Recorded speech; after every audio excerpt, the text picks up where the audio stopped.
만약 다시 한번 그때로 돌아갈 수 있다면 그때와 똑같은 선택을 하시겠습니까? 참 두려운 질문이죠. 하지만 이 질문에 망설임 없이 네라고 대답할 수 있는 인생이 있습니다. 폴란드의 아주 작은 빵집에서 일하던 23세 여성 카롤리나. 그녀의 월급은 한국 돈으로 약 65만 원에 불과했고 꿈도 희망도 보이지 않는 팍팍한 하루하루를 견뎌내고 있었습니다.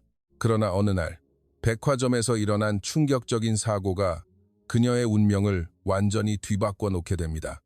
자신의 조카를 구해준 한 한국인 남성과의 운명적인 만남.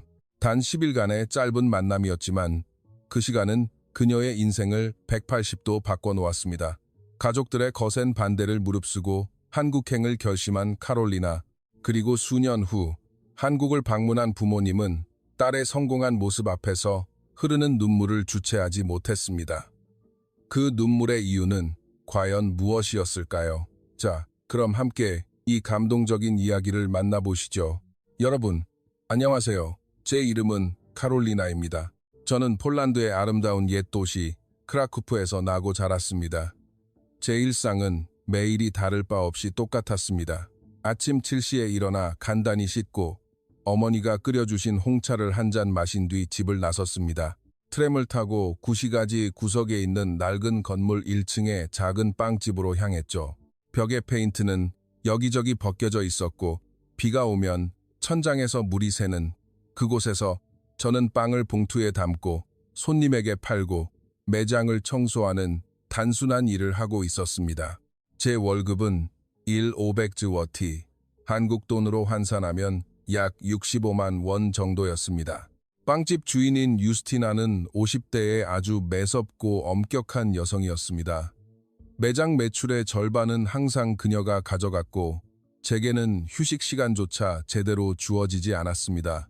제대로 된 제빵 기술을 가르쳐주지도 않았기에 저는 그저 선배들이 빵을 굽는 모습을 어깨너머로 지켜보며 배워야만 했습니다. 저도 제 손으로 직접 반죽을 만져보고 싶었지만 그녀는 아직 기술이 부족하다며 매번 제 부탁을 매몰차게 거절했습니다. 제게도 꿈은 있었습니다. 하지만 그 꿈을 키울 기회조차 주어지지 않는 현실이었습니다. 저녁이 되면 저는 언니 마그다의 집으로 향했습니다. 언니는 저보다 5살 많은 28살이었고 구시가지 반대편에 있는 작은 아파트에서 6살 난 아들 야쿠브를 홀로 키우고 있었습니다. 형부 피오트르는 3년 전 불의의 교통사고로 세상을 떠났습니다. 언니는 시내의 한 카페에서 웨이트리스로 일하며 생계를 유지하고 있었죠. 언니가 밤늦게까지 일해야 하는 날이면 저는 일이 끝난 후 유치원에서 야쿠브를 데려와 언니의 집에서 돌보았습니다. 아파트에 도착해 야쿠브와 함께 저녁을 먹고 놀아주다가 재우는 것이 제 일과였습니다. 밤 9시쯤 언니가 지친 몸을 이끌고 퇴근하면 저는 다시 제 집으로 돌아가는 고단한 생활의 반복이었습니다. 야쿠브는 저에게 무엇과도 바꿀 수 없는 소중한 조카였습니다. 아빠를 잃은 조카에게 저는 제가 할 수 있는 한 최대한의 사랑을 주고 싶었습니다. 제가 살고 있는 집은 부모님, 그리고 할머니와 함께 사는 2층짜리 낡은 건물의 1층이었습니다. 언니의 집에서 돌아오면 할머니 바르바라는 소파에 누워 마른 기침을 하고 계셨습니다. 당뇨 증상이 있으셨지만 약값이 부담되어 병원 가는 것을 몇 달째 미루고 계셨죠. 한 달 약값만 500즈워티가 넘었으니까요. 아버지 야는 공장에서 일용직으로 일하셨지만 날씨가 겠거나 공장이 쉬는 날이면 일거리가 없었습니다. 여름이 다가오면 공장의 휴업 기간이 길어져 일은 더욱 줄어들었습니다. 어머니 안나는 끝없는 집안일과 할머니 병수발로 깊게 지쳐 계셨습니다. 우리 가족은 모두 각자의 무거운 짐을 등에 짊어진 채 하루하루를 겨우 버텨내고 있었습니다. 밤이 되어 작은 거울 앞에 앉으면 거울 속 제 얼굴이 마치 낯선 사람처럼 느껴졌습니다. 23살이라는 나이가 무색하게 너무나 지치고 늙어 보이는 얼굴이었습니다. 눈 밑에는 다크서클이 깊게 패여 있었고 피부는 거칠어졌습니다. 빵집에서 하루 종일 서서 일한 탓에 다리는 퉁퉁 부어 있었죠. 고등학교 동창들은 대학에 가거나 좋은 직장을 찾거나 연애를 즐기며 행복해 보이는 사진들을 SNS에 올리고 있었지만 제게는 그런 여유가 전혀 없었습니다. 저는 빵을 만드는 것을 사랑했지만 제대로 배울 기회도 더 나은 곳으로 옮길 길도 보이지 않았습니다. 실력 있는 제빵사가 되어 언젠가 저만의 빵집을 열고 싶다는 꿈. 하지만 그것은 너무나도 아득하고 먼 이야기처럼 느껴졌습니다. 매달 받는 쥐꼬리만 한 월급으로는 생활비도 빠듯했고 제과제빵 학교에 다닐 여유 같은 건 꿈도 꿀 수 없었습니다. 그저 하루하루를 버티며 얼마 안 되는 돈으로 가족을 돕는 것. 그것이 제 현실의 전부였습니다. 가을이 깊어질 무렵 크라쿠프의 거리는 조금씩 쌀쌀해졌습니다. 낙엽이 발밑에서 바스락거리는 소리를 냈고 사람들은 두꺼운 코트와 머플러를 꺼내 입기 시작했습니다. 해는 빨리 저물어 오후 4시나 5시만 되어도 거리는 어스름해졌습니다. 그날도 저는 조카 야쿠브의 작은 손을 꼭 잡고 시내를 걷고 있었습니다. 언니가 카페에서 늦게까지 일해야 해서 제가 아이를 유치원에서 데려오는 길이었습니다. 야쿠브는 호기심이 아주 많은 아이였습니다. 장난감 가게 앞을 지날 때면 항상 발걸음을 멈추고 눈을 반짝이며 유리창 너머를 응시했죠. 특히 작은 자동차 장난감을 아주 좋아했습니다.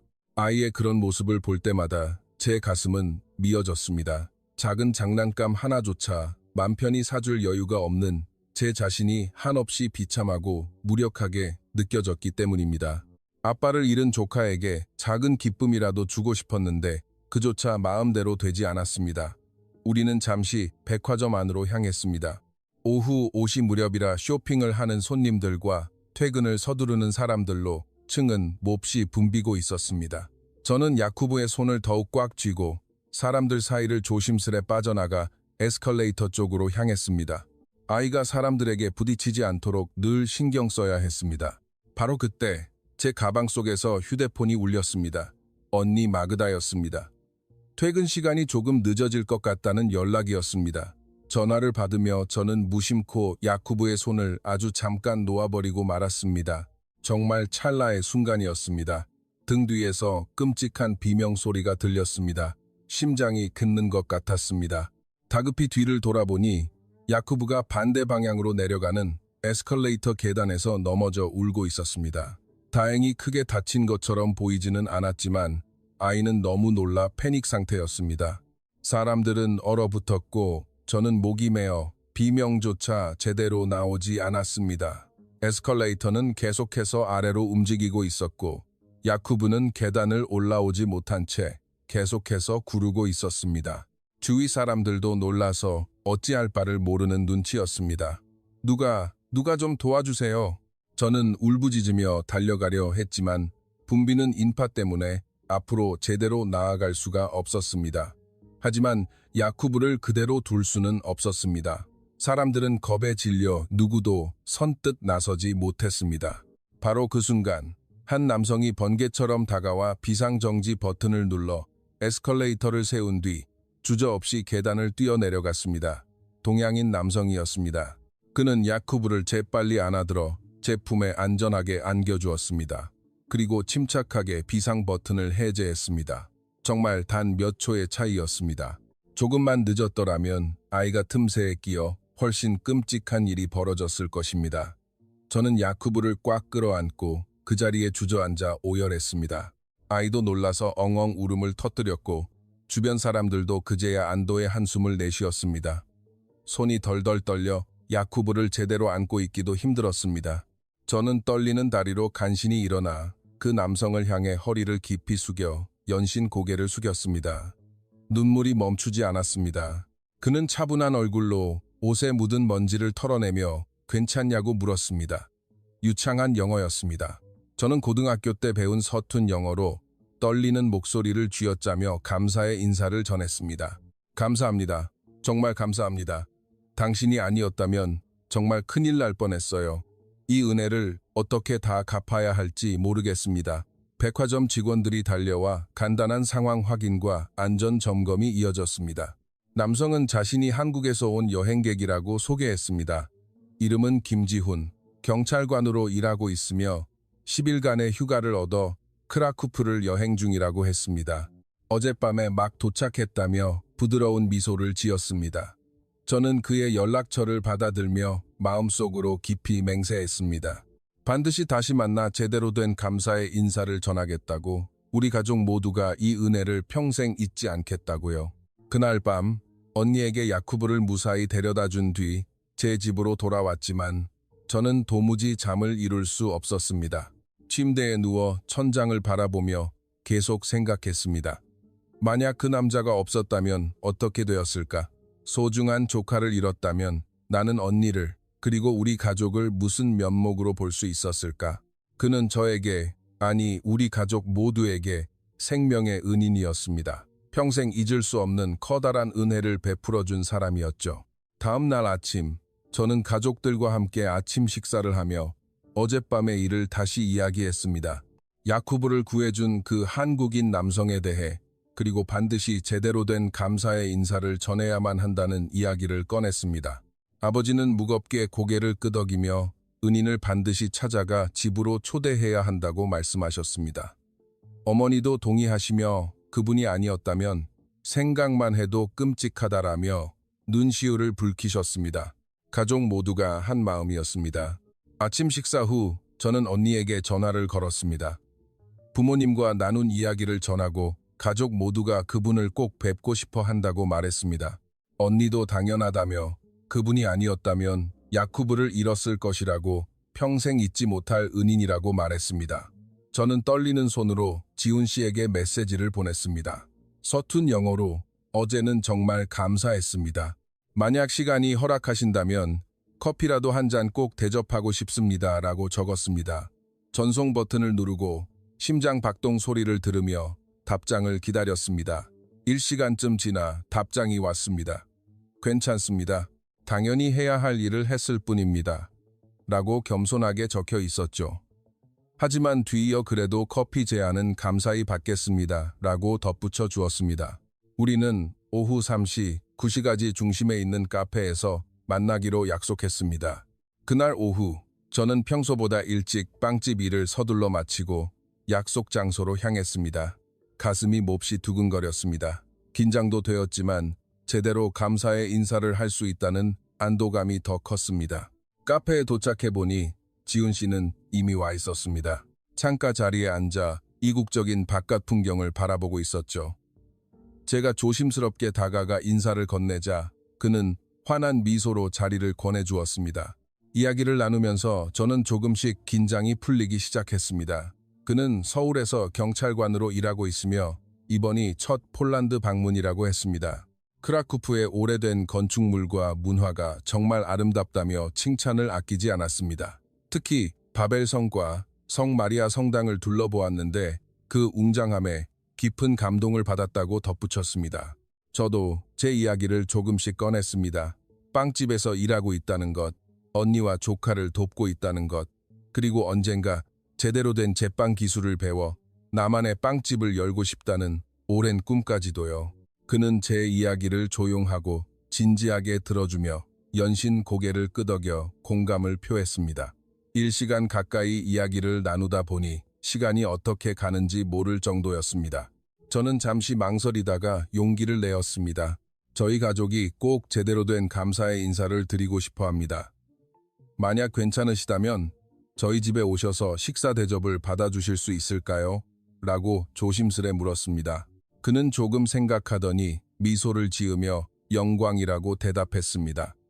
행여나 폐를 끼치는 것은 아닐지 걱정하기도 했지만 저는 절대 그렇지 않다며 그를 안심시켰습니다.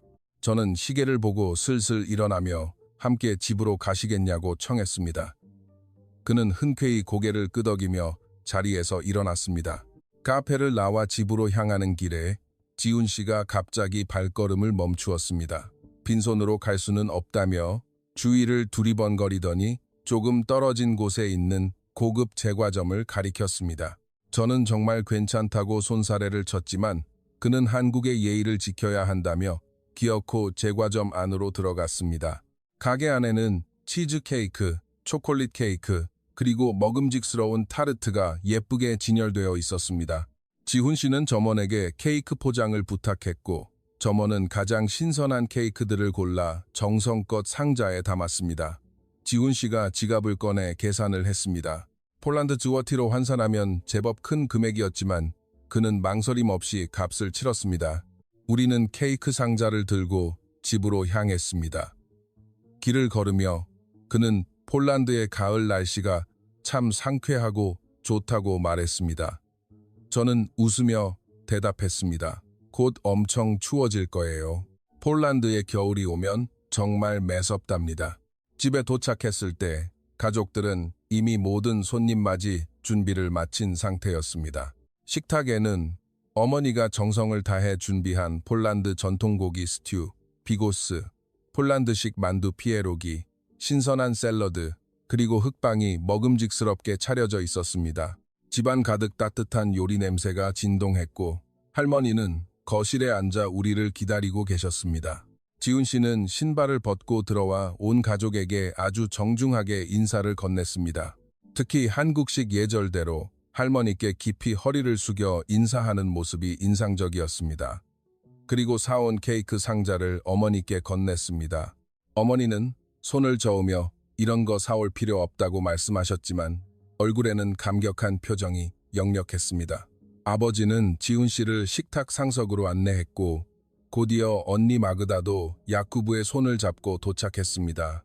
야쿠브는 지훈 씨를 보자마자 부끄러운 듯 어머니 뒤로 숨더니 이내 꼬물꼬물 다가가 어제 크레파스로 그린 그림 한 장을 불쑥 내밀었습니다. 백화점과 그 옆에 날아다니는 슈퍼맨이 그려진 삐뚤빼뚤한 그림이었습니다. 지훈 씨는 그 그림을 받아들고 한참을 묵묵히 바라보다가 야쿠브의 머리를 다정하게 쓰다듬으며 정말 소중히 간직하겠다고 말했습니다.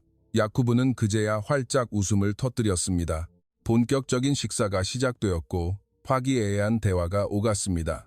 지훈 씨는 폴란드 가정식은 처음이라며 조심스럽게 맛을 보더니 두 눈을 동그랗게 뜨며 정말 맛있다고 감탄했습니다. 특히 비고스에 들어간 고기가 푹 끓여져 부드러운 식감이 한국의 갈비찜과 비슷해 입맛에 꼭 맞는다고 칭찬했습니다. 어머니는 그 말에 무척이나 기뻐하셨습니다. 아버지는 잔을 들어 다시 한번 깊은 감사를 표했고 지훈 씨는 정중하게 목례를 하며 그저 당연한 일을 했을 뿐이라며 겸손하게 답했습니다. 식사가 끝나고 우리는 거실에 옹기종기 모여 따뜻한 차를 마셨습니다. 지훈 씨는 고국인 한국에 대해 많은 이야기를 들려주었습니다. 정말 안전하고 편리하며 역동적인 나라라고 소개했죠. 밤늦게 혼자 거리를 걸어도 위험하지 않고 대중교통이 세계 최고 수준으로 발달해 있어 어디든 쉽게 갈 수 있다고 했습니다. 게다가 빵을 좋아하는 사람들이 많아 빵집도 엄청나게 많고 기술만 있다면 제빵사로서 충분히 성공할 수 있는 곳이라고 덧붙였습니다. 저는 숨을 죽이고 그의 이야기를 경청했습니다. 한국이라는 나라가 점점 제 마음속에 호기심으로 피어올랐습니다. 제가 평생을 살아온 이곳 크라쿠프와는 전혀 다른 세상 같았습니다. 어머니가 남은 여행 기간 동안 묵을 숙소는 정해져 있는지 묻자 그는 시내의 작은 비즈니스 호텔에 묵을 예정이라고 답했습니다. 그러자 아버지가 단호한 목소리로 말씀하셨습니다. 우리 가족의 은인을 좁은 호텔에 머물게 할 수는 없습니다. 남은 기간 동안 부디 저희 집에 머물러 주십시오. 지훈 씨는 두 손을 내저으며 너무 큰 민폐라며 사양했지만 우리 가족 모두가 나서서 그를 설득했습니다. 이 은혜를 조금이나마 갚을 기회조차 주지 않으신다면 저희는 평생 마음의 짐을 지고 살아야 합니다. 결국 그는 우리의 간곡한 부탁을 받아들였습니다. 그날 밤 우리는 작은 2층 방을 깨끗이 치우고 그에게 내어주었습니다. 비좁고 낡은 방이었지만 우리가 드릴 수 있는 최선의 공간이었습니다. 지훈 씨는 연신 괜찮다며 따뜻한 배려에 감사했습니다. 이렇게 해서 저희 집에는 김지훈이라는 한국인 경찰관이 머물게 되었습니다. 저는 그날 밤 잠자리에 누우며 생각했습니다. 이 만남이 어쩌면 내 운명의 시작일지도 모른다고요. 다음 날 아침, 저는 평소처럼 일찍 일어났습니다. 주방에서는 어머니가 아침 식사를 준비하고 계셨고 지훈 씨도 이미 일어나 거실에 조용히 앉아 있었습니다. 그는 경찰 일을 하다 보니 새벽에 눈이 떠지는 아침형 인간이 되었다며 멋쩍게 웃었습니다. 어머니는 지훈 씨에게 갓 구운 빵과 치즈, 그리고 따뜻한 홍차를 권했고 우리는 함께 식탁에 둘러앉았습니다. 지훈 씨는 무척 맛있게 먹으며 연신 감사하다고 말했습니다. 아버지가 오늘 하루는 어떻게 보낼 계획이냐고 묻자 그는 크라쿠프 시내를 조금 더 여유롭게 둘러볼 생각이라고 답했습니다. 그러자 아버지가 제게 카롤리나가 시내를 안내해주면 좋겠구나라고 제안하셨습니다. 저는 기쁘게 고개를 끄덕였고 지훈 씨도 고맙다며 활짝 웃었습니다. 그날 오후 저는 빵집 일을 서둘러 마치고 지훈 씨와 함께 시내로 나섰습니다. 우리는 비스와 강변을 따라 천천히 걸으며 많은 이야기를 나누었습니다.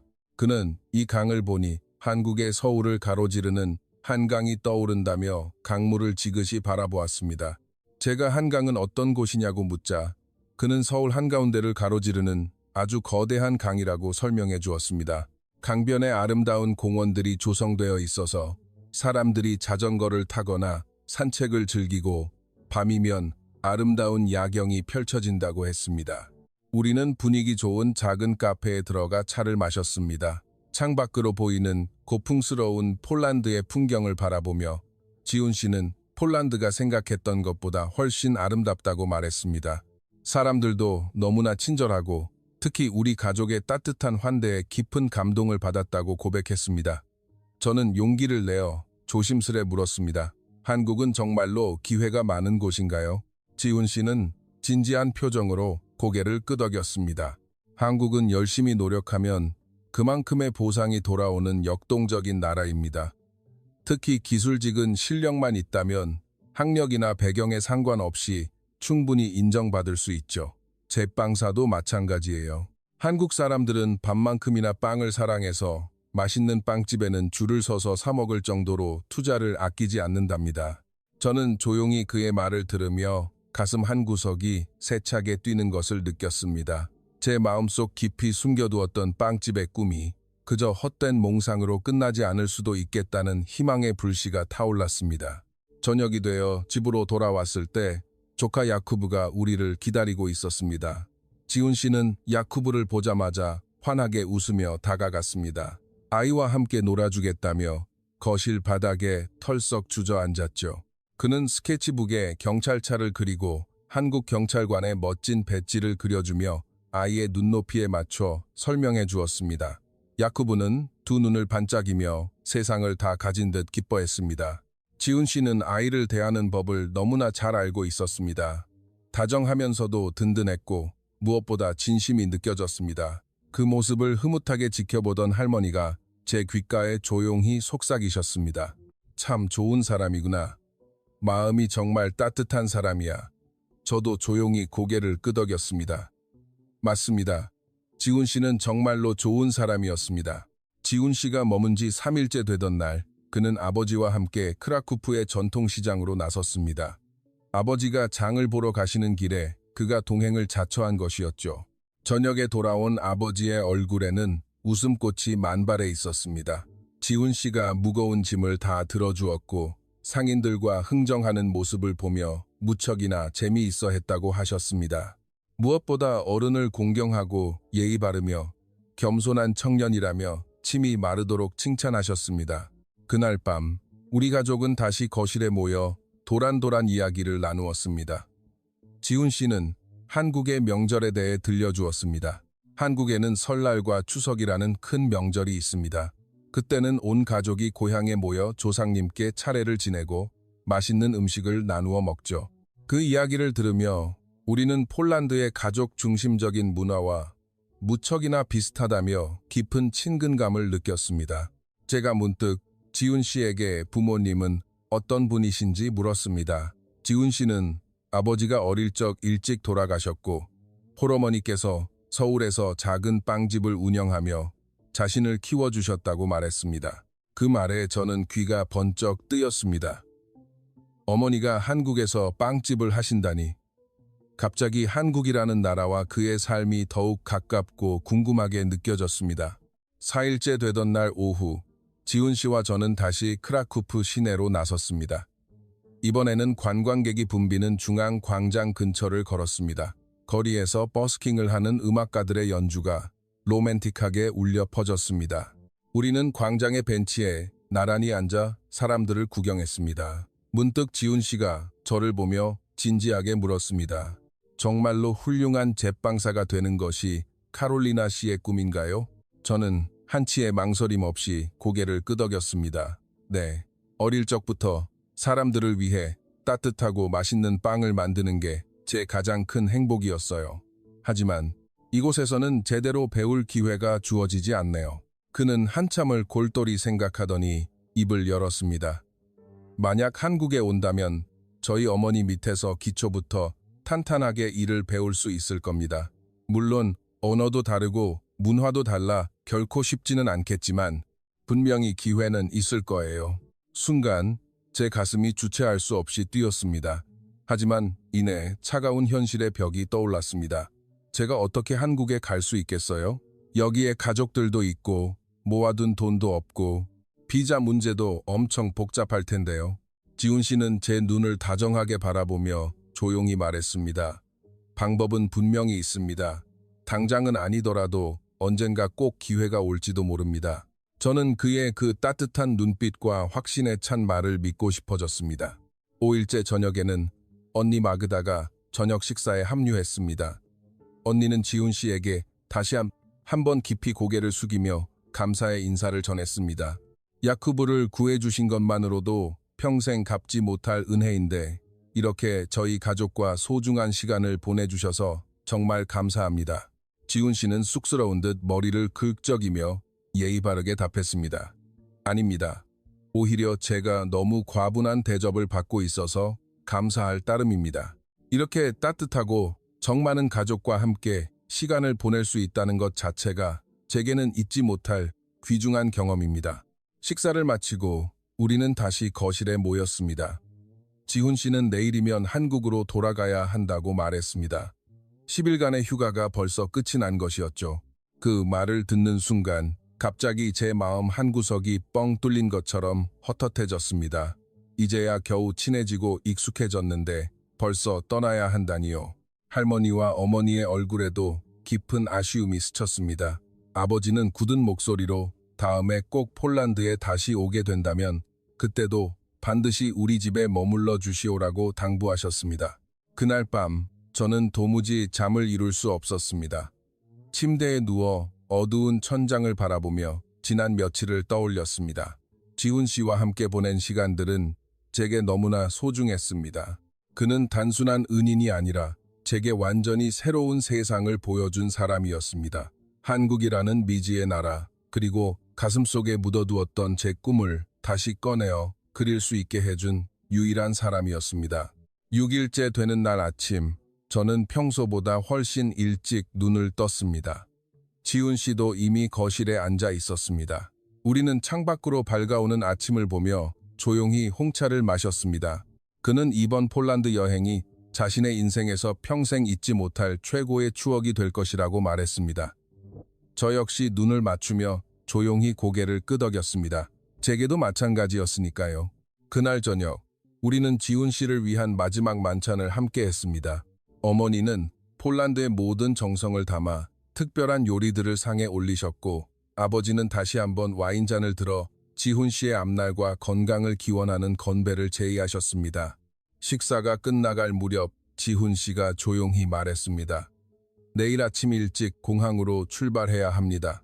시간이 너무 일러 가족분들이 피곤하실 테니 배웅은 나오지 않으셔도 됩니다. 하지만 우리는 모두 단호하게 고개를 가로저었습니다. 은인이 떠나는데 배웅은 당연한 일입니다. 비행기를 타는 마지막 순간까지 함께하고 싶습니다. 그날 밤 저는 또다시 잠을 뒤척였습니다. 내일이면 지훈 씨가 한국으로 떠납니다. 꿈 같았던 이 짧은 인연이 끝나는 것입니다. 하지만 마음 한구석에는 설명할 수 없는 이상한 기대감이 싹트고 있었습니다. 이것이 영원한 끝이 아니라 새로운 시작일지도 모른다는 묘한 확신 같은 것이었죠. 마지막 날 아침, 집안에는 무거운 정적이 흘렀습니다. 모두가 지훈 씨의 떠남을 아쉬워하고 있었습니다. 어머니는 새벽같이 일어나 정성껏 따뜻한 아침 식사를 준비하셨고 할머니는 거실 소파에 앉아 아쉬운 눈으로 그를 바라보셨습니다. 지훈 씨는 짐을 모두 챙긴 후 우리 가족 한 사람 한 사람과 눈을 맞추며 작별 인사를 나누었습니다. 할머니께 다시 한번 한국식으로 깊게 허리를 굽혀 인사하고 부모님께도 두 손을 맞잡으며 깊은 감사의 뜻을 전했습니다. 언니는 학교에 가기 전 야쿠브를 데려와 마지막 인사를 나눴습니다. 야쿠브는 가지 마세요. 슈퍼맨 아저씨라며 또다시 울음을 터뜨렸고 지훈 씨는 아이를 번쩍 안아 올려 꼭 안아주었습니다. 공항으로 향하는 차 안에서 우리는 아무 말도 하지 못했습니다. 아버지가 운전을 하셨고 저는 뒷좌석에 지훈 씨와 나란히 앉아 있었습니다. 창밖으로 빠르게 스쳐 지나가는 크라쿠프의 풍경을 보며 제 마음은 미어질 듯 복잡했습니다. 이제 정말 헤어지는구나. 우리가 과연 살면서 다시 만날 수 있을까? 아침 일찍이라 공항은 한산했습니다. 우리는 체크인 카운터 앞까지 함께 갔습니다. 지훈 씨는 다시 한번 우리 가족에게 진심 어린 인사를 전했습니다. 아버지는 지훈 씨의 두 손을 꽉 쥐며 굵은 목소리로 말씀하셨습니다. 부디 몸 건강히 지내시오. 한국으로 돌아가서도 늘 행복하기를 기도하겠소. 어머니는 눈시울을 붉히며 그를 따뜻하게 안아주셨습니다. 그때 지훈 씨가 저를 바라보았습니다. 잠깐, 저와 이야기 좀 할 수 있을까요? 그가 조용히 물었습니다. 저는 고개를 끄덕였고 우리는 가족들과 조금 떨어진 곳으로 걸음을 옮겼습니다. 지훈 씨는 잠시 망설이는 듯 하더니 이내 깊은 숨을 내쉬고 입을 열었습니다. 이번 10일은 제 인생에서 정말 특별한 시간이었습니다. 처음엔 그저 일상을 벗어난 단순한 여행으로 왔지만 이렇게 소중하고 따뜻한 사람들을 만나게 될 줄은 꿈에도 몰랐습니다. 그는 저를 지그시 바라보며 덧붙였습니다. 특히 카롤리나 씨와 나누었던 대화들, 그리고 함께했던 시간들이 제 마음속에 아주 깊게 남았습니다. 제 심장이 쿵쾅거리기 시작했습니다. 그의 떨리는 목소리가 어떤 의미를 담고 있는지 알 것만 같았습니다. 지훈 씨는 이어 말했습니다. 카롤리나 씨가 제빵사로서의 꿈을 포기하지 않고 꼭 이루기를 진심으로 바랍니다. 그리고 만약 정말로 한국에 올 기회가 생긴다면 제가 할 수 있는 모든 것을 다해 돕고 싶습니다. 저희 어머니의 빵집에서 일하며 기술을 차근차근 배울 수 있도록 제가 든든한 버팀목이 되어 드릴게요. 저는 그저 고개만 끄덕일 뿐이었습니다. 목이 메어 도저히 말이 나오지 않았습니다. 그가 다시 한 걸음 다가오며 진중한 목소리로 말했습니다. 솔직히 말씀드리면 지난 며칠 동안 카롤리나 씨와 함께 시간을 보내면서 제 마음에 특별한 감정이 피어났습니다. 이렇게 짧은 시간에 누군가에게 이토록 깊이 끌리게 될 줄은 저도 미처 몰랐어요. 하지만 저는 한국으로 돌아가야만 하고 카롤리나 씨에게는 이곳에 사랑하는 가족들이 있으니 함께 가자고 쉽게 꺼낼 수 있는 말이 아니라는 것도 잘 알고 있습니다. 결국 참고 있던 눈물이 뺨을 타고 흘러내렸습니다. 저 역시 그와 완전히 같은 마음이었으니까요. 지훈 씨와 보낸 그 며칠의 시간이 제 인생에서 가장 찬란했고 그가 떠난다는 사실이 가슴이 찢어질 듯 아쉬웠습니다. 하지만 냉혹한 현실 앞에서는 어찌할 도리가 없었습니다. 우리는 서로 1만 킬로미터나 떨어진 다른 나라에 살고 있었고 짊어진 삶의 무게도 달랐으니까요. 지훈 씨는 우는 저를 조심스럽게 그러나 단단하게 안아주었습니다. 우리 서로 조금만 더 시간을 두고 신중하게 생각해봐요. 저는 한국에 돌아가서도 절대 카롤리나 씨를 잊지 않을 겁니다. 계속 연락할게요. 영상통화도 하고 메시지도 주고받으면서 서로에 대해 더 깊이 알아갔으면 좋겠습니다. 저는 흐느끼며 고개를 끄덕였습니다. 목소리가 나오지 않아 그저 그의 가슴에 얼굴을 묻고 고개만 끄덕였습니다. 그는 제 눈물을 부드럽게 닦아주며 다정하게 미소 지었습니다. 만약 카롤리나 씨가 진심으로 한국에 오고 싶다면 제가 어떻게든 방법을 찾아보겠습니다. 시간이 조금 걸리더라도 절대 포기하지 마세요. 저는 눈물을 애써 참으며 더듬더듬 대답했습니다. 저도 지훈 씨와 함께했던 시간이 제 평생 가장 소중했어요. 그리고 한국에 대한 꿈이 생겼습니다. 기회가 된다면 꼭 한국에 가고 싶어요. 그는 제 두 손을 따뜻하게 꼭 잡았습니다. 약속해요. 우리 절대 포기하지 말고 연락하면서 그 기회를 함께 기다려보기로요. 어느새 출국 시간이 다가왔습니다. 우리는 다시 가족들이 있는 곳으로 돌아왔습니다. 지훈 씨는 마지막으로 모두에게 손을 흔들어 인사한 뒤 보안 검색대 안으로 걸어 들어갔습니다. 그가 잠시 멈춰 서서 뒤를 돌아보며 다시 한번 크게 손을 흔들었고 저 역시 쏟아지는 눈물을 닦아내며 힘차게 손을 흔들어 답했습니다. 그의 든든한 뒷모습이 점점 작아지더니 마침내 인파 속으로 완전히 사라지고 말았습니다.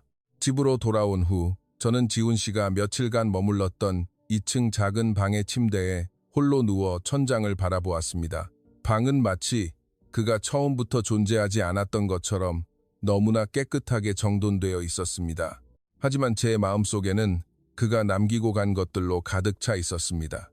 새로운 세계에 대한 희망, 제빵사로서 성공하겠다는 꿈, 눈부신 나라 한국, 그리고 김지훈이라는 남자와 함께할 수지도 모를 미래. 그날 밤, 제 휴대폰이 짧게 진동하며 메시지가 도착했습니다. 지훈 씨였습니다. 방금 서울에 무사히 도착했습니다. 카롤리나 씨와 가족분들의 따뜻한 환대, 다시 한번 마음 깊이 감사드립니다. 그리고 마지막 문장에는 이렇게 적혀 있었습니다. 공항에서의 약속 잊지 마세요. 우리 반드시 다시 만납시다. 저는 기쁨의 눈물을 흘리며 답장을 보냈습니다. 네, 약속할게요. 우리 꼭 다시 만나요. 그날부터 우리의 애틋한 장거리 연애가 시작되었습니다. 시차 때문에 7시간이나 차이가 났지만 우리는 서로의 시간을 배려하며 매일 밤 끊임없이 메시지를 주고받았고 일주일에 2~3번은 꼭 영상통화를 했습니다. 지훈 씨는 퇴근길 한강의 야경이나 활기찬 서울의 일상을 보여주었고 저는 폴란드의 고요한 밤거리를 보여주며 하루를 나누었습니다. 그는 어머니가 운영하시는 아담하고 따뜻한 서울의 빵집 사진도 보내주었고 소보로빵이나 팥빵 같은 한국의 독특한 빵 문화에 대해서도 자세히 설명해 주었습니다. 시간이 지날수록 제 마음속의 확신은 더욱 단단해졌습니다. 나는 반드시 한국에 갈 거야. 지훈 씨 곁으로 가고 싶어. 이제는 그 꿈을 현실로 만들 구체적인 방법을 찾아야만 했습니다. 지훈 씨가 폴란드를 떠난 지 4개월째 되던 어느 날 영상통화 너머로 그가 평소보다 훨씬 진지한 얼굴로 말을 꺼냈습니다. 제가 한국 대사관과 출입국 사무소를 통해 비자 문제를 정말 열심히 알아봤어요. 취업 비자로 오는 것도 한 가지 방법이긴 하지만 현실적으로 가장 빠르고 확실한 방법은 우리가 결혼하는 것입니다. 그리고 그는 제 눈을 깊이 바라보며 조심스럽게 물었습니다. 카롤리나, 저와 결혼해 주시겠습니까? 순간 저는 숨이 뗀는 것 같아 아무 말도 이을 수 없었습니다. 결혼이라니. 물론 저는 지훈 씨를 깊이 사랑하고 있었지만 결혼은 제 인생을 송두리째 바꿀 너무나 거대하고 무거운 결정이었습니다. 게다가 태어나서 한 번도 고향을 떠나본 적 없는 제가 이 사실을 보수적인 가족들에게 어떻게 털어놓아야 할지 눈앞이 캄캄해졌습니다. 지훈 씨는 화면 너머 제 당황한 침묵을 이해한다며 다정하게 말했습니다. 너무 서두르지 않아도 돼요. 천천히 생각해 보세요. 저는 카롤리나를 향한 제 마음이 진심이라는 걸 보여주고 싶었을 뿐입니다. 당신이 완벽히 준비될 때까지 언제까지든 기다릴 수 있습니다. 그날 밤 저는 뜬 눈으로 밤을 새웠습니다. 침대에 누워 천장의 얼룩을 바라보며 수없이 제 자신에게 되물었습니다. 내 진짜 미래는 어디에 있는 걸까? 이대로 폴란드에 남아서 평생 꿈을 억누른 채 팍팍하게 살아갈 것인가? 아니면 모든 것을 걸고 용기를 내어 한국이라는 새로운 세상으로 날아갈 것인가? 다음 날 아침, 저는 마음을 굳게 먹고 어머니께 조심스럽게 이야기를 꺼냈습니다. 지훈 씨와 매일 연락을 주고받으며 마음을 키워왔고 한국에 가서 제빵 기술을 제대로 배우고 싶다고 말했습니다. 어머니의 얼굴은 백지장처럼 하얗게 질렸습니다. 한국에 간다고? 그 먼 아시아의 나라를 너 혼자서? 어머니는 떨리는 목소리로 물으셨습니다. 도대체 비행기표 값은 어떻게 할 거며 그 낯선 곳에서 무슨 수로 먹고 살겠다는 거야? 저는 심호흡을 하고 솔직하게 털어놓았습니다. 지훈 씨가 모든 걸 도와주겠다고 약속했어요. 지훈 씨 어머니의 빵집에서 일하면서 기초부터 배울 수 있대요. 그리고 침을 꿀꺽 삼키며 덧붙였습니다. 사실 지훈 씨가 제게 결혼하자고 청혼했어요. 어머니는 충격으로 입을 다물지 못하셨습니다. 결혼? 내가 지금 제정신이니? 고작 10일. 우리와 10일 같이 있었던 게 전부인 사람이야. 네가 그 남자의 진짜 속마음을 어떻게 안다고 결혼을 해? 어느 정도 예상했던 반응이었지만 어머니의 날선 반응에 제 가슴은 날카로운 것에 베인 듯 아팠습니다. 저는 눈물이 차오르는 것을 참으며 차분히 대답했습니다. 벌써 4개월이 넘게 하루도 빠짐없이 대화했어요. 비록 몸은 떨어져 있었지만 서로의 진심을 확인하기엔 충분한 시간이었어요. 어머니는 강하게 고개를 가로저으셨습니다. 절대 안 돼. 너무 위험해. 한국이 도대체 어떤 나라인지, 그 집안이 어떤지 제대로 알지도 못하면서 어떻게 그 먼 곳으로 너 혼자 보내. 넌 거기서 살아남을 수 없어. 저녁에 퇴근하신 아버지의 반응은 훨씬 더 격렬했습니다. 그날 저녁 긴급 가족회의가 열렸고 예상대로 모든 가족이 결사반대했습니다. 아버지는 식탁을 쾅 내리치며 단호하게 소리치셨습니다. 절대 허락할 수 없다. 내 눈에 흙이 들어가기 전에는 소중한 내 딸을 그 먼 낯선 땅에 보낼 수 없어. 할머니도 손수건으로 눈물을 훔치며 말씀하셨습니다. 카롤리나야, 내 곁에 이렇게 우리 가족들이 다 있잖니? 왜 굳이 그 머나먼 타국으로 떠나려 하는 거야? 언니, 마그다. 역시 걱정으로 얼굴이 어두워졌습니다.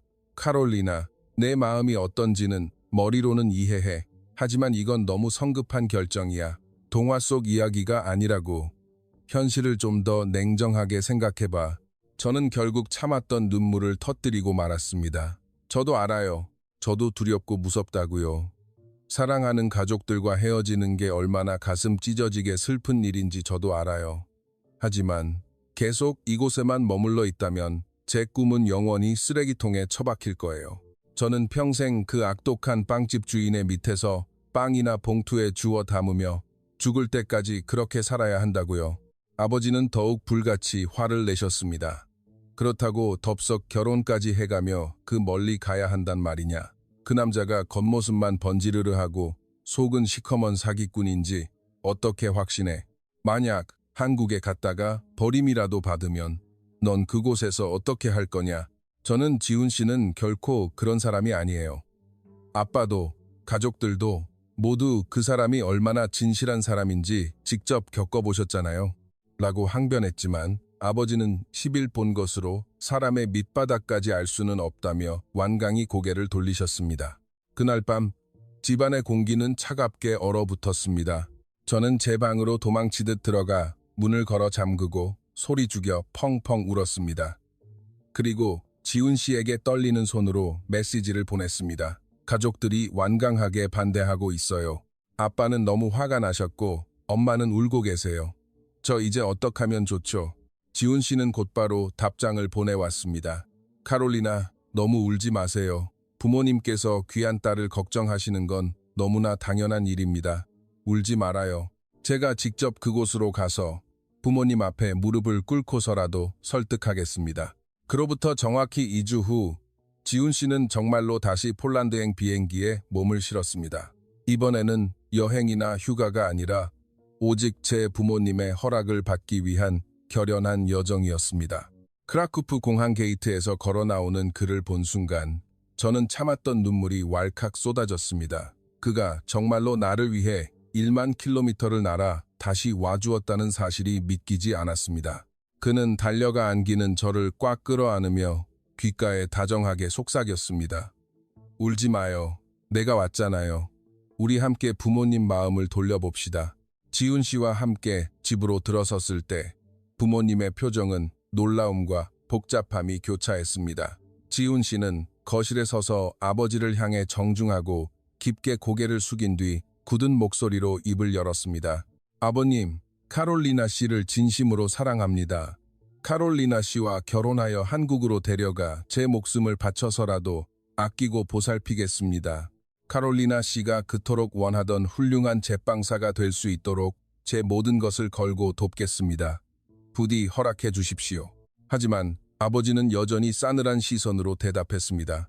자네의 그 달콤한 말들을 어떻게 다 믿겠나. 내 소중한 딸을 아무 연고도 없는 그 먼 나라에 어떻게 덜컥 보낼 수 있겠나. 하지만 지훈 씨는 포기하지 않았습니다. 그는 휴가를 내어 3일 동안 저희 집에 머물며 끊임없이 아버지와 어머니를 설득했습니다. 한국에서 가져온 서류들을 꺼내 자신의 경찰 신분과 수입, 안정적인 가정 환경, 그리고 한국에서의 구체적인 미래 계획을 투명하게 모두 설명했습니다. 휴대폰으로 어머니가 운영하시는 깨끗하고 꽤 규모 있는 제빵소의 동영상과 우리가 신혼집으로 살게 될 작고 아담한 아파트의 사진도 꼼꼼히 보여주었습니다. 그의 끈질기고 진솔한 노력에 조금씩 마음의 문을 여신 걸까요? 3일째 되던 날 밤, 아버지는 마침내 무거운 침묵을 깨고 한 가지 조건을 내거셨습니다. 딱 1년 2개월, 1년 2개월을 기다려 보겠네. 그 기간 동안 카롤리나의 마음이 변치 않고 정말로 한국에 가고 싶어 하는지, 그리고 무엇보다 김지훈 자네가 변함없이 내 딸을 사랑하는지 똑똑히 지켜보겠네. 이 조건을 지킨다면 그때 허락을 고려해보지. 지훈 씨는 망설임 없이 고개를 끄덕였습니다. 알겠습니다, 아버님. 1년 2개월 기꺼이 기다리겠습니다. 그동안 틈이 나는 대로 폴란드에 와서 인사드리며 제 진심을 증명하겠습니다.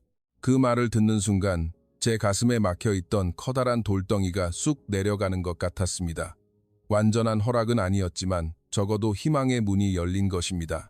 지훈 씨는 약속을 남기고 다시 한국으로 돌아갔고 우리는 그 약속을 철저하게 지켜나갔습니다. 지훈 씨는 3개월에 한 번씩 휴가를 모아 폴란드를 찾아왔습니다.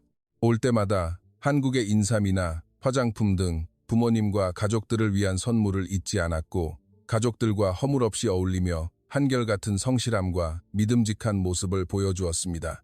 6개월이 지났을 무렵 가장 완강했던 어머니의 태도가 조금씩 부드러워지기 시작했습니다. 지훈이는 정말 예의 바르고 책임감이 강한 사람 같구나. 저런 청년이라면 널 믿고 맡길 수 있지도 모르겠어. 9개월이 지났을 때는 아버지의 철벽 같던 마음도 마침내 움직였습니다.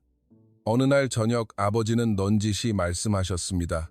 어차피 언젠가 품 안의 자식을 세상으로 내보내야 한다면 지훈이 같이 변함없고 진중한 남자에게 보내는 것도 그리 나쁘지는 않겠지. 그리고 마침내 약속한 1년 2개월이 되던 날 아버지는 흔쾌히 우리의 결혼을 허락하셨습니다. 단 하나의 조건이 덧붙여졌습니다. 결혼 후에도 일주일에 한 번은 꼭 화상 통화를 할 것, 그리고 1년에 한 번은 무슨 일이 있어도 꼭 폴란드에 와서 얼굴을 보여줄 것. 지훈 씨는 환하게 웃으며 그러겠노라 흔쾌히 약속했습니다. 그날 우리는 크라쿠프의 작고 예쁜 레스토랑에서 조촐한 약혼식을 올렸습니다. 우리 가족과 가장 친한 친구들만 모인 따뜻한 자리였습니다. 맛있는 음식을 나누며 모두의 축복 속에서 지훈 씨는 영롱하게 빛나는 반지를 꺼내 제 손가락에 조심스레 끼워 주었습니다. 어머니는 또다시 기쁨의 눈물을 흘리셨고 아버지는 지훈 씨의 어깨를 툭툭 치며 우리 딸 뼈가 으스러지도록 행복하게 해주게라며 미소 지으셨습니다. 약혼 후 3개월이 지나 저는 모든 서류 준비를 마치고 마침내 한국행 비행기에 올랐습니다. 10시간이 넘는 비행 끝에 인천국제공항에 도착했을 때의 그 거대한 떨림을 저는 평생 잊지 못할 것입니다. 게이트를 나서자마자 마중 나온 지훈 씨가 저를 번쩍 안고 환호했고 그 옆에는 처음 뵙는 시어머니가 인자한 미소로 서 계셨습니다. 지훈 씨의 어머니는 낯선 타국에 와서 잔뜩 긴장한 저를 따뜻하게 품에 안아주셨습니다. 제 거친 두 손을 꼭 잡으시며 한국어로 말씀하셨습니다. 먼 길 오느라 고생 많았다. 한국에 와줘서 정말 고맙다. 이제부터 너는 귀한 내 딸이고 우린 한 식구란다. 제가 틈틈이 연습한 서툰 한국어로 어머니 감사합니다. 예쁘게 봐주세요라고 더듬더듬 인사하자 어머니는 호탕하게 웃으시며 제 등을 토닥여 주셨습니다. 처음 마주한 한국이라는 나라는 놀라움의 연속이었습니다. 거리에 휴지 조각 하나 없이 깨끗한 도심, 질서정연하게 뻗은 넓은 도로, 밤늦은 시간에도 대낮처럼 환하게 빛나는 네온사인과 화려한 조명들. 지훈 씨가 말했던 것처럼 정말 역동적이고 안전하며 모든 것이 편리한 놀라운 나라였습니다. 우리는 시어머니께서 정성껏 준비해 주신 서울의 작은 신혼집에 짐을 풀었습니다. 집은 깨끗하게 도배되어 있었고 생활에 필요한 모든 가전제품과 가구가 완벽하게 갖춰져 있었습니다. 그날 밤 저는 폴란드에 있는 가족들에게 영상통화를 걸어 무사히 잘 도착했다고 알렸습니다. 화면 속 어머니는 눈물을 훔치셨고 아버지는 헛기침을 하시며 지훈이 말 잘 듣고 아프지 말고 잘 살아라 라고 당부하셨습니다.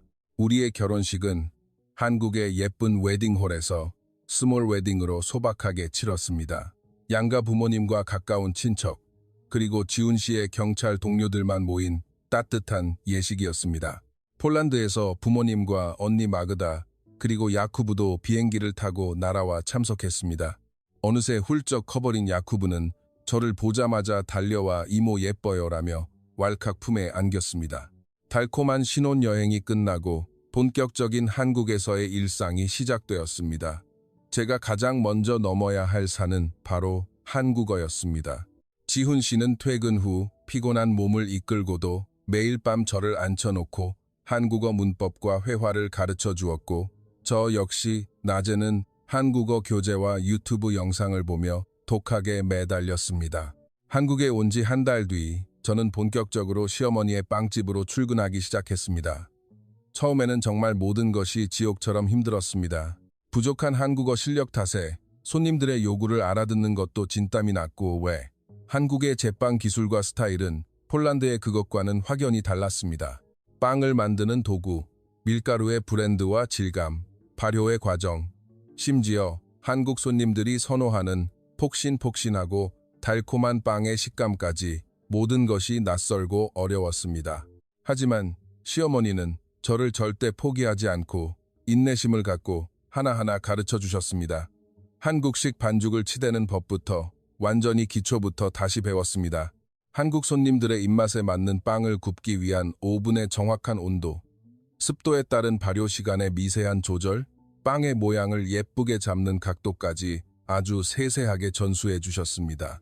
겉은 바삭하고 속은 촉촉한 크루아상을 만드는 법, 바게트에 예쁜 칼집을 내는 요령 등 제빵사로서 갖춰야 할 모든 것을 하나씩 내 것으로 만들어 나갔습니다. 처음 6개월은 육체적으로도 정신적으로도 고비의 연속이었습니다. 새벽같이 일어나 눈을 비비며 빵집으로 출근했고 밤늦게까지 밀가루를 뒤집어 쓴 채 일했습니다. 매장에 손님이 없을 때면 뒤편 주방에서 버려지는 반죽으로 끊임없이 새로운 빵을 연습했고 밤이 되어 집에 돌아오면 녹초가 되어 침대에 쓰러지듯 잠들었습니다. 한국어 역시 제 발목을 잡았습니다. 제 빵에 쓰이는 어려운 전문 용어, 손님들과 자연스럽게 나누어야 할 일상회화, 예약 주문을 받고 전화로 상담하는 과정까지 수많은 것을 극복해야 했습니다. 실패도 셀 수 없이 많이 했습니다. 손님이 주문한 케이크의 디자인을 잘못 이해해 시어머니가 급하게 수습하신 적도 있었고 단체 예약 시간을 수첩에 잘못 적어 큰 소동이 일어날 뻔한 아찔한 순간도 있었습니다. 하지만 저는 결코 포기하지 않았습니다. 매일 밤 지훈 씨는 퉁퉁 부은 제 발을 주물러주며 제 하소연을 묵묵히 들어주고 위로해 주었습니다. 정말 잘하고 있어요. 조급해하지 마요. 시간이 지나면 모든 게 익숙해질 겁니다. 그의 따뜻한 격려가 큰 힘이 되었습니다. 그렇게 치열한 6개월이 지났을 무렵 제 손끝에 조금씩 자신감이 붙기 시작했습니다. 한국어 실력도 눈에 띄게 늘어 일상 대화가 자연스러워졌고 친절하게 인사를 건네는 저를 기억해 주시는 단골 손님들도 하나둘 생겨났습니다. 외국인 며느리가 굽는 빵이 맛있다며 일부러 저를 찾아와 주시는 손님들을 뵐 때면 가슴 벅찬 보람을 느꼈습니다. 시어머니도 제 실력을 인정하시며 조금씩 중요한 제빵 과정을 제게 온전히 맡기기 시작하셨습니다. 제 생애 처음부터 끝까지 혼자 반죽하고 구워낸 빵을 매대에 올린 날을 저는 잊을 수 없습니다. 덜덜 떨리는 손으로 오븐에 반죽을 밀어넣고 배운 대로 시간과 온도를 칼같이 지켜 정성껏 구워냈습니다.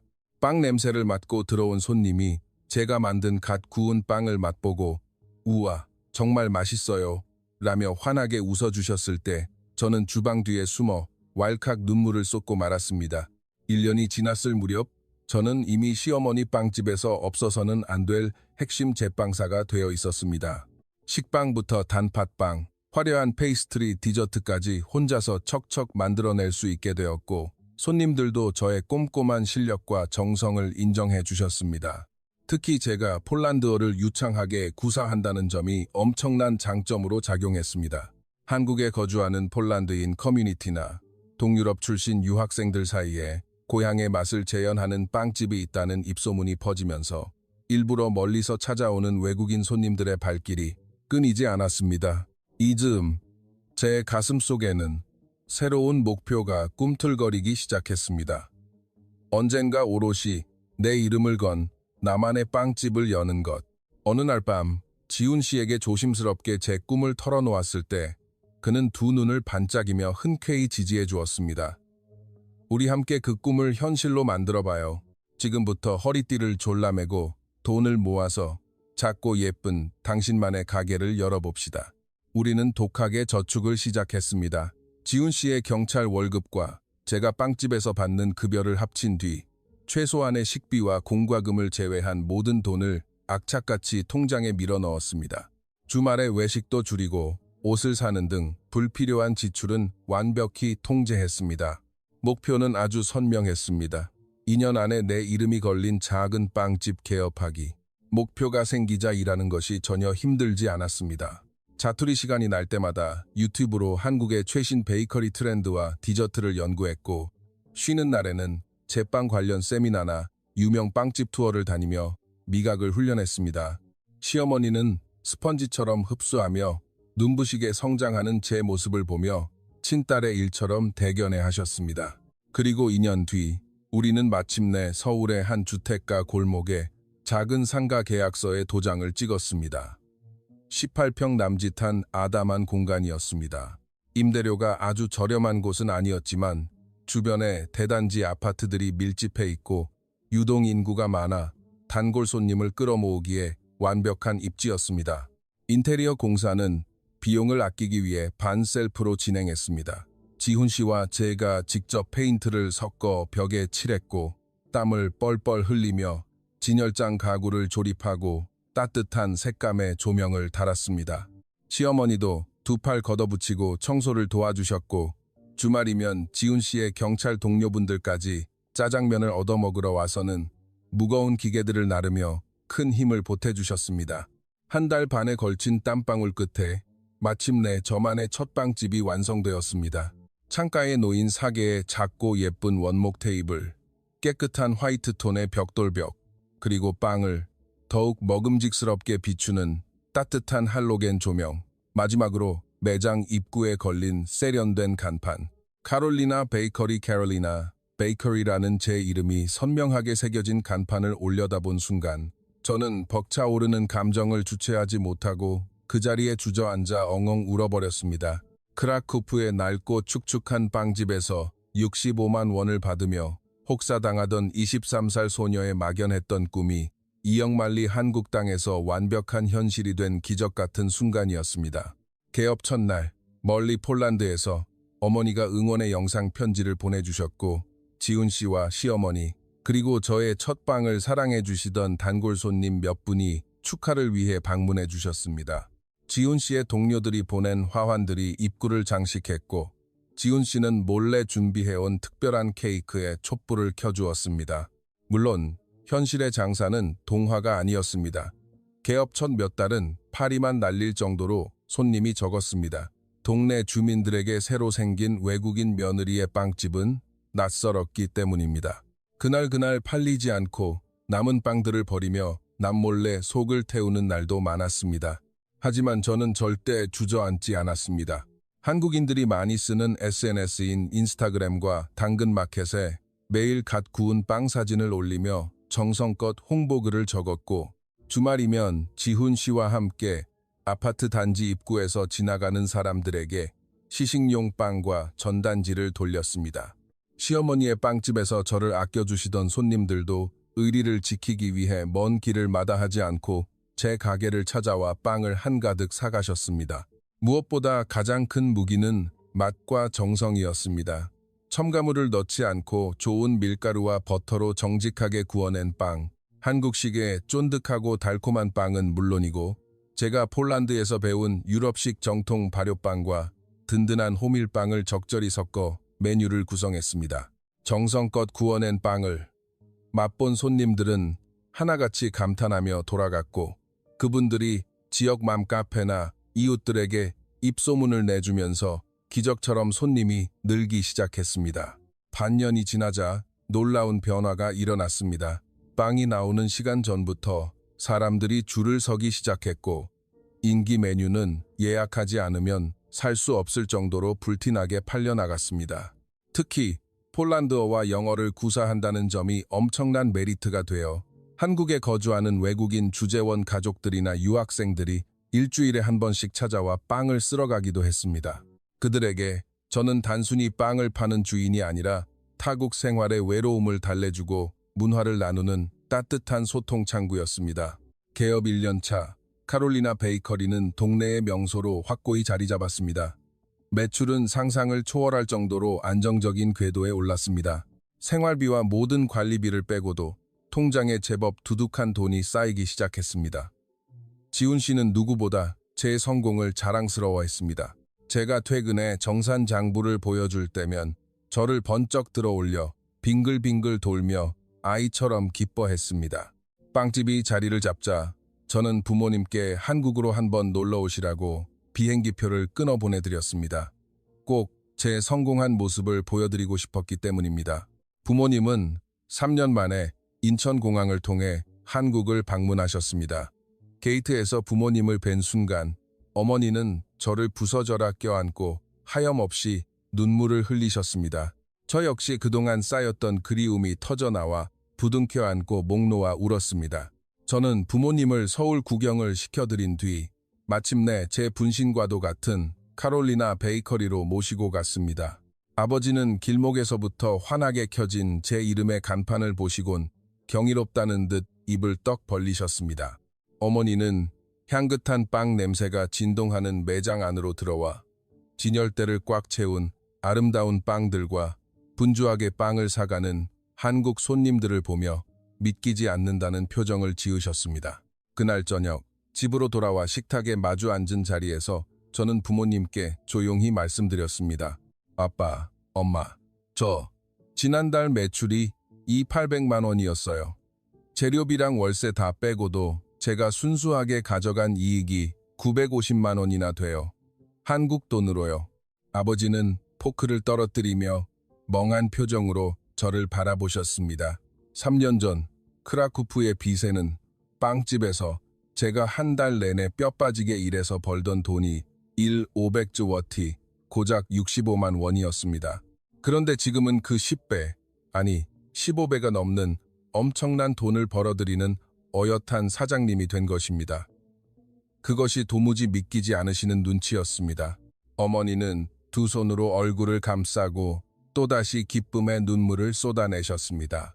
내 딸이 머나먼 이국 땅에서 이렇게 눈부시게 성공하고 사랑받으며 살고 있다는 사실이 너무나 자랑스럽고 그때 억지로라도 너를 한국에 보내길 1000번, 10,000번 잘했다며 흐느끼셨습니다. 저는 미리 준비해둔 두툼한 봉투 하나를 부모님 앞으로 쓱 밀어드렸습니다. 제가 한국에서 빵을 팔아 차곡차곡 모은 돈이에요. 한국에 계시는 동안 맛있는 것도 많이 드시고 사고 싶은 것도 다 사세요. 그리고 남은 돈은 폴란드 집 지붕 고치고 할머니 약값 하는 데 쓰세요. 아버지는 손을 심하게 떠시며 내가 어떻게 이 큰 돈을 받겠느냐며 완강히 거절하셨지만 제가 간곡하게 두 손을 모아 부탁하자 결국 봉투를 가슴에 품고 고개를 숙이셨습니다. 그날 밤 아버지는 지훈 씨의 두 손을 굳게 맞잡고 떨리는 목소리로 말씀하셨습니다. 내 딸을 이렇게 멋지게 키워주고 보살펴 주어서 정말 고맙네. 그때 자네를 믿고 내 피부치를 먼 곳으로 보낸 내 선택이 내 인생 최고의 결정이었어. 부모님은 꿈만 같았던 한국에서의 일주일을 보내고 양손 가득 한국의 선물들을 들고 폴란드로 돌아가셨습니다. 공항에서 작별 인사를 나눌 때 어머니는 또다시 눈물을 보이셨지만 그것은 3년 전에 찢어질 듯한 슬픔의 눈물이 아니라 모든 걱정을 내려놓은 깊은 안도의 눈물이었습니다. 내 딸이 세상 누구보다 안전하고 행복하다는 것을 두 눈으로 똑똑히 확인하셨으니까요.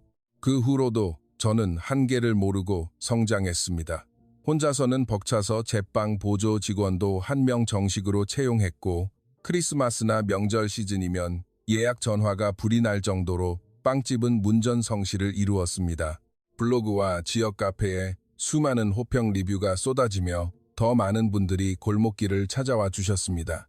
그리고 모든 것이 완벽하게 돌아가던 그 즈음 저희 부부에게는 세상 무엇과도 바꿀 수 없는 커다란 축복이 찾아왔습니다. 바로 임신이었습니다.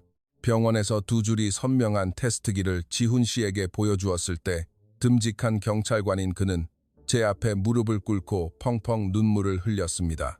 우리를 쏙 빼닮은 아이가 생긴다니, 우리 가족이 더 커진다니, 나 지금 세상을 다 가진 것 같아.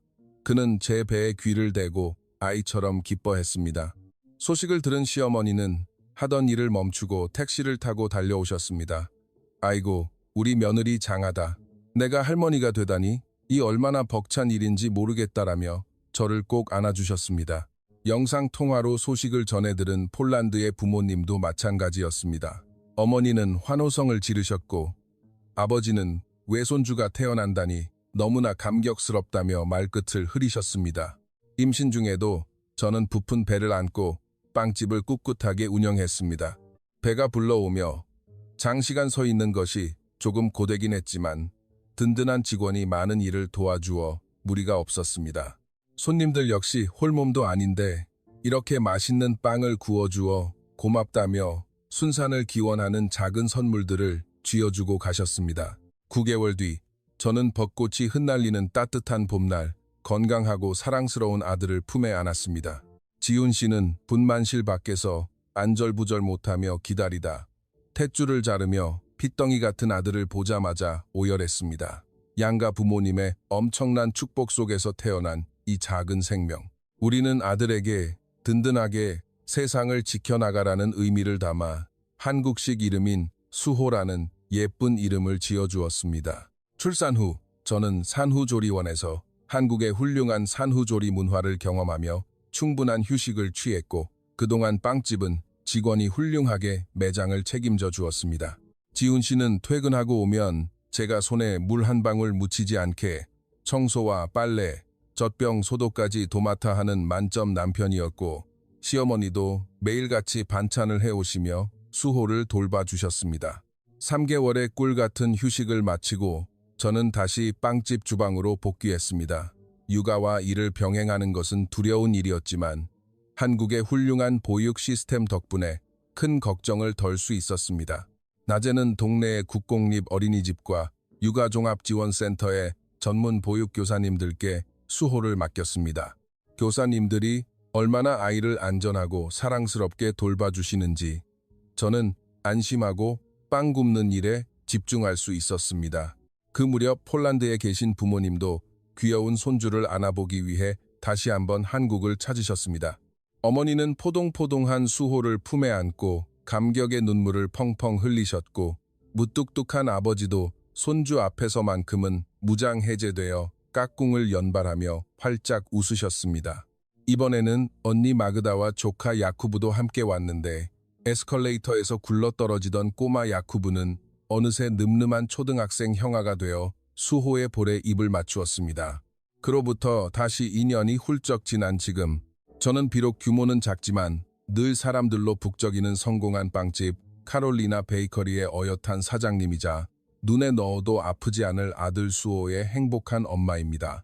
빵집은 매달 넉넉하고 안정적인 수익을 내고 있고 사랑하는 지훈 씨와 함께 아이를 키우며 누구보다 따뜻하고 완벽한 가정을 꾸려나가고 있습니다. 얼마 전에는 열심히 모은 돈과 대출을 보태어 빵집 근처에 우리 가족만의 아늑한 30평대 아파트도 장만했습니다. 내 집 마련의 꿈까지 이룬 것입니다. 무엇보다 가장 감사하고 가슴 벅찬 것은 제가 그토록 갈망하던 진짜 제빵사로서의 꿈을 완벽하게 이루어냈다는 것입니다. 제 손끝에서 탄생한 빵이 많은 사람들에게 행복을 주고 있다는 사실, 그리고 이 모든 것을 제가 가장 사랑하는 사람과 함께 일궈냈다는 사실이 저를 날마다 벅차게 합니다. 때때로 저는 오븐 앞에서 반죽이 익어가는 고소한 냄새를 맡으며 조용히 상념에 잠기곤 합니다. 만약 그 가을날 백화점 에스컬레이터에서 지훈 씨를 만나지 못했다면 내 인생은 어떻게 흘러갔을까? 만약 가족들의 거센 반대에 부딪혔을 때 두려움에 굴복해 폴란드에 주저앉아 버렸다면 어떻게 되었을까? 아마도 저는 지금 이 순간에도 천장에 비가 새는 크라쿠프의 그 낡고 어두운 빵집에서 65만 원을 쥐고 원망과 탄식 속에서 빵을 비닐봉투에 담고 있었겠지요. 꿈도 희망도 빛나는 내일도 없이 그저 햇바퀴 같은 하루하루를 고통스럽게 견뎌내면서요. 하지만 저는 용기를 냈습니다. 두려움을 이겨내고 미지의 세계로 한 걸음 내디뎠습니다. 그리고 지훈 씨는 제 그 위태로운 용기를 그 누구보다 단단하게 지켜주고 이끌어 주었습니다. 저를 막아섰던 가족들의 반대는 저를 사랑하는 마음에서 비롯된 것이었고, 결국 그들도 제 용기와 진심을 믿고 응원해주게 되었습니다. 지금 이 순간 제 빵집에서 정성껏 빵을 구워내고 퇴근길에 마중 나온 다정한 남편과 함께 우리의 사랑의 결실인 수호를 안고 밤거리를 걷는 일상. 저는 세상 그 누구보다 행복합니다. 이것이 바로 제가 그토록 간절히 꿈꾸던 완벽한 인생이기 때문입니다. 때로는 인생에서 가장 두렵고 어려운 선택이 상상조차 하지 못했던 가장 아름다운 결과를 가져다 주기도 합니다. 용기를 내어 새로운 기회의 손을 맞잡고 포기하지 않는다면 여러분의 팍팍한 삶 속에도 영화 같은 기적이 일어날 수 있습니다. 지금 칠흑 같은 터널을 지나며 힘든 시간을 보내고 계신 분들이 있다면 부디 절대 꿈을 포기하지 마시기를 바랍니다. 저에게 그랬던 것처럼 여러분에게도 운명 같은 만남이나 절호의 기회가 반드시 찾아올 것입니다. 가장 중요한 것은 그 기회가 찾아온 결정적인 순간에 그것을 놓치지 않고 꽉 움켜삘 수 있는 용기입니다. 제 부족한 이야기가 여러분의 마음속에 작은 희망의 불씨가 되고 내일을 살아갈 힘찬 용기가 되었기를 진심으로 바랍니다. 폴란드의 가난한 제빵 보조에서 한국에 성공한 빵집 사장님이 된 카롤리나의 이야기였습니다. 조건 없는 가족의 사랑, 시어머니의 따뜻한 품, 그리고 무엇보다 저를 믿어준 남편 김지훈의 무한한 지지가 있었기에 오늘의 제가 이 자리에 설 수 있었습니다. 비록 당장은 앞이 보이지 않더라도 꿈을 포기하지 않고 묵묵히 한 걸음씩 앞으로 나아간다면 반드시 굳게 닫힌 문은 열리기 마련입니다. 여러분도 여러분만의 꿈을 향해 꺾이지 않는 용기를 가지고 힘차게 나아가시길 바랍니다. 그리하여 여러분의 인생에도 따사로운 봄 햇살 같은 눈부시고 아름다운 변화가 꼭 찾아오기를 가슴 깊이 두 손 모아 기원하겠습니다. 제 긴 이야기를 들어주셔서 진심으로 감사합니다. 추신, 그로부터 다시 2년의 행복한 시간이 더 흘렀습니다.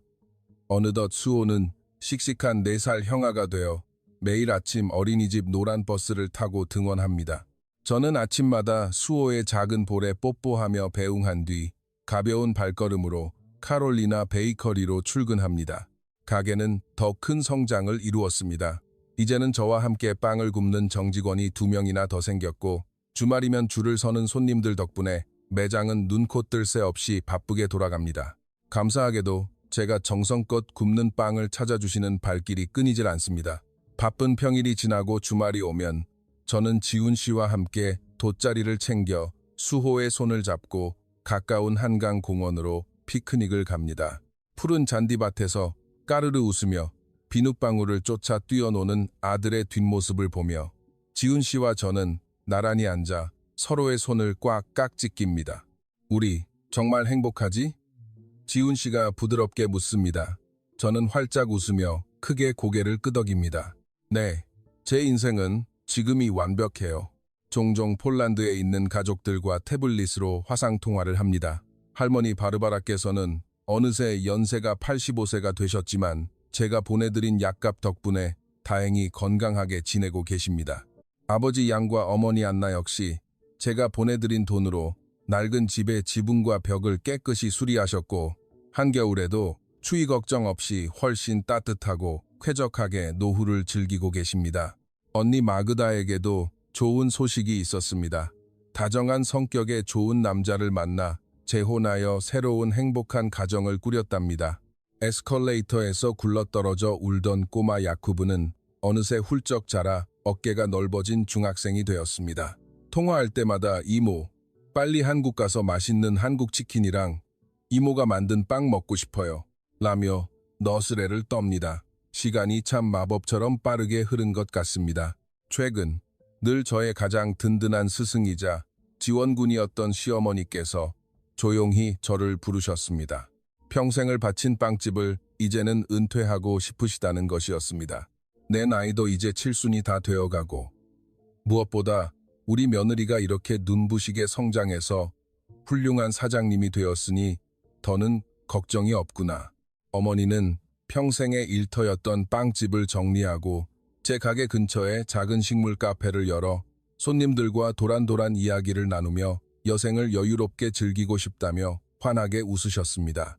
저는 어머니의 거칠어진 두 손을 잡고 품에 꼭 안기며 펑펑 울었습니다. 어머니, 아무것도 모르던 외국인 며느리를 친딸처럼 거두어 주시고 이렇게 키워주셔서 정말 감사합니다. 어머니는 제 등을 토닥이시며 다정하게 말씀하셨습니다. 아니다.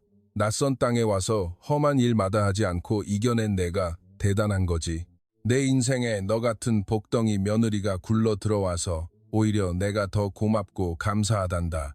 올해 가을에는 저희 세 식구가 폴란드를 방문할 아주 특별한 계획을 세워두고 있습니다. 수호가 태어나고 처음으로 다 함께 떠나는 길고 여유로운 장기 고향 방문입니다. 폴란드의 부모님은 말도 통하고 걸어다니는 손주를 드디어 품에 안아볼 수 있다며 벌써부터 며칠 밤을 설레고 계십니다. 특히 85세 할머니는 죽기 전에 꼭 우리 예쁜 증손주를 안아보고 싶다며 매일같이 달력을 넘기고 계십니다. 저는 한국에서 자라는 수호에게 집에서 틈틈이 폴란드어를 가르치고 있습니다. 진도부리 안녕하세요. 젠쿠에 감사합니다. 같은 아주 기초적인 인사와 귀여운 단어들 뿐이지만 아이는 스펀지처럼 빠르게 언어를 습득하고 있습니다. 제 소중한 아들이 한국과 폴란드 두 나라의 훌륭한 언어와 아름다운 문화를 편견 없이 깊이 이해하며 마음이 넓은 아이로 자라나기를 간절히 바라고 있습니다. 그리고 지난달 저희 부부에게 세상을 다 가진 듯 기쁜 두 번째 기적이 찾아왔습니다. 바로 둘째 아이의 임신 소식입니다. 초음파 검사 결과 이번에는 저희를 꼭 닮은 예쁜 딸이라고 합니다. 진료실에서 의사 선생님의 말을 듣자마자 지훈 씨는 진료실을 펄쩍펄쩍 뛰어다니며 춤까지 추었습니다. 딸이라니, 나에게 예쁜 딸이 생기다니, 세상에나. 그는 제 배를 쓰다듬으며 벌써부터 딸바보의 면모를 여과 없이 보여주고 있습니다. 우리는 밤마다 머리를 맞대고 딸아이의 이름을 고민하다가 봄날에 피어나는 예쁜 꽃처럼 아름답고 맑게 자라기를 바라는 마음을 담아 한국식으로 봄이범라는 태명을 지어주었습니다. 내년에는 카롤리나 베이커리를 한 단계 더 확장할 가슴 벅찬 계획도 세우고 있습니다. 마침 빵집 바로 옆 상가가 비게 되어 그곳에 벽을 트고 편안한 베이커리 카페 공간을 만들 예정입니다. 빵을 사서 바로 돌아가는 것이 아니라 손님들이 따뜻한 햇살이 드는 창가에 앉아 제가 구운 빵과 향긋한 커피를 여유롭게 즐기며 대화를 나눌 수 있는 쉼터 같은 공간을 만드는 것이 제 다음 목표입니다. 제 인생의 꿈은 이처럼 현재 진행형입니다. 하나의 꿈을 간절히 바라고 노력해 이루고 나면 또 다른 새롭고 설레는 꿈이 그 자리에서 싹을 틔웁니다. 그것이 바로 인생이 우리에게 주는 가장 큰 선물이라고 생각합니다. 제가 이 긴 이야기를 통해 여러분께 마지막으로 드리고 싶은 말씀은 단 하나입니다. 절대 희망의 끈을 놓지 마세요. 지금 발을 딛고 있는 현실의 바닥이 얼마나 차갑고 가혹하든 가슴속에 품은 반짝이는 꿈만은 끝까지 지켜내세요. 그리고 어느 날 문득 인생이 건네는 기회의 손길이 찾아온다면 망설임 없이 용기를 내어 꽉 움켜쥐세요.